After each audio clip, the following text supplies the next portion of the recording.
और अब आपको सैलाब वाला संकट दिखाते हैं जिसमें संगम नगरी प्रयागराज की फिक्र काफ़ी बढ़ गई है। प्रयागराज के निचले इलाकों में हालात बिगड़ चुके हैं।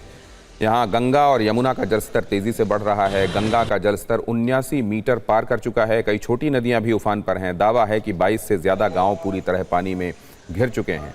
ये गाँव मुख्य रास्तों से अब कटे हुए हैं। शहर के अंदर भी ड्रेनेज सिस्टम फेल है। ग्रामीण इलाकों में 40,000 से ज़्यादा लोग प्रभावित बताए जा रहे हैं।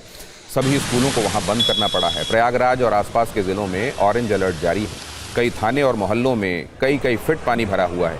कई जगह तो स्थितियां इतनी ख़राब हैं कि लोग घरों की पहली मंजिल और छतों पर रहने के लिए मजबूर हैं। घरों के भीतर तक पानी दाखिल है। घरों में रखा हुआ ज़रूरी सामान, फर्नीचर, इलेक्ट्रॉनिक अप्लायंसेस डूब चुके हैं। कई परिवार घरों में ताला लगाकर सुरक्षित जगहों और रिश्तेदारों के यहाँ जाने के लिए मजबूर हो गए हैं।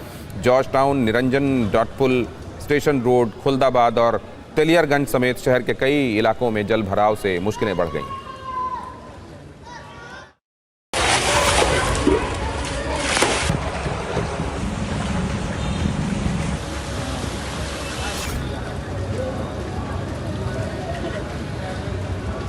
कमर के सीने के बराबर पानी हमने निकले हैं। इनके बच्चों को लेके आज भी फंसे हुए हैं इस पानी में। समझ लीजिए कि हमारा खिड़की दरवाज़ा 1 फीट पानी पंखे में छूने का बाकी था। हमने बड़ी मुसीबत से निकाला है इधर।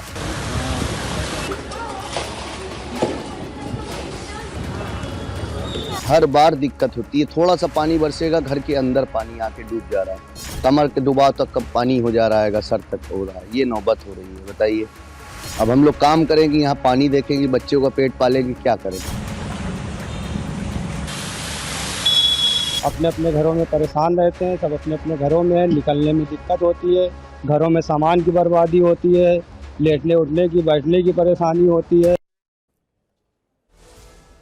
प्रयागराज में बारिश की विनाश लीला पर यूपी सरकार सवालों में है। प्रयागराज के हालात पर यह वीडियो समाजवादी पार्टी के अध्यक्ष अखिलेश यादव ने पोस्ट किया है। उन्होंने कटाक्ष भरे शब्दों में लिखा कि भ्रष्टाचार के कारण जल निकासी की कुव्यवस्था इतनी बदनाम हो चुकी है कि आए दिन सड़कें नदी बन जाती हैं। प्रयागराज बदइंतजामी का मॉडल बन चुका है। यह भी लिखा कि प्रयागराज का सबसे संभ्रांत इलाका जॉर्ज टाउन है, जहां थाना तक जलमग्न है। उन्होंने प्रयागराज के विकास के नाम पर 1 लाख करोड़ रुपए की गड़बड़ी वाले सवाल भी उठाए। वैसे आपको बता दें कि बारिश के बाद संगम नगरी में जगह जगह जलभराव के मामले पर इलाहाबाद हाईकोर्ट ने स्वतः संज्ञान लेते हुए जनहित याचिका कायम की है।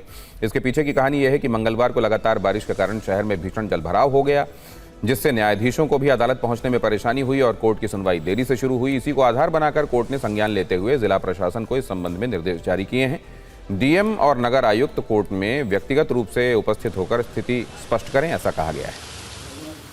वाराणसी में भी बारिश की वजह से भारी परेशानी हो रही है। कई घाट डूबे हुए हैं। कई छोटे मंदिर भी ऐसे हैं जिनमें बारिश का पानी घुस चुका है। वाराणसी में गंगा नदी का जलस्तर 65 मीटर से ज़्यादा पहुंच गया है। दावा है कि प्रति घंटे गंगा नदी का स्तर करीब 6 सेंटीमीटर बढ़ रहा है। बढ़ते पानी के चलते कई निचले इलाकों में घाट, मंदिर और रास्ते जलमग्न हो चुके हैं। एहतियातन प्रशासन ने गंगा में नौका संचालन पर फिलहाल रोक लगा दी है। साथ ही एनडीआरएफ की तैनाती की गई है। वाराणसी में गंगा नदी का जलस्तर इस सीजन में अपने सबसे ऊंचे लेवल पर पहुंच गया है। देश के पहाड़ी इलाकों में भी जनजीवन बुरी तरह प्रभावित है। जम्मू कश्मीर, हिमाचल प्रदेश और उत्तराखंड में लगातार बारिश की वजह से हर तरफ बर्बादी।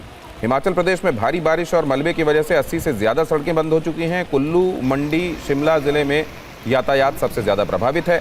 मौसम विभाग ने बिलासपुर, कांगड़ा, मंडी और सिरमौर जिलों के लिए भारी बारिश का ऑरेंज अलर्ट जारी किया है। उत्तराखंड में भी स्थिति कुछ ऐसी ही भयानक है। देहरादून, उत्तरकाशी और चमोली जैसे पहाड़ी जिलों में मध्यम से भारी बारिश दर्ज की गई है। ऋषिकेश में नदियां उफान पर हैं। बीन नदी में अचानक एक गाड़ी अनियंत्रित होकर पलट गई। एसडीआरएफ ने गाड़ी में फंसे 2 लोगों को निकाला। राहत और बचाव में 1 घंटे का समय लग गया। और ये तस्वीर जो आप देख रहे हैं ऋषिकेश से है, जहां स्वर्गाश्रम में मौजूद परमार्थ निकेतन में गंगा का पानी शिव मूर्ति तक पहुंच गया है। चंद्रभागा नदी का जलस्तर बढ़ने से हालात और चिंताजनक हो गए हैं। कई रिहायशी इलाकों में बारिश और नालियों का पानी घरों तक पहुंच गया है। प्रशासन और आपदा प्रबंधन से जुड़ी टीमें हालात पर निगाह बनाए हुए हैं। लोगों से चंद्रभागा नदी, बरसाती नालों और तेज बहाव वाले स्थानों के आसपास जाने से बचने की अपील की जा रही है।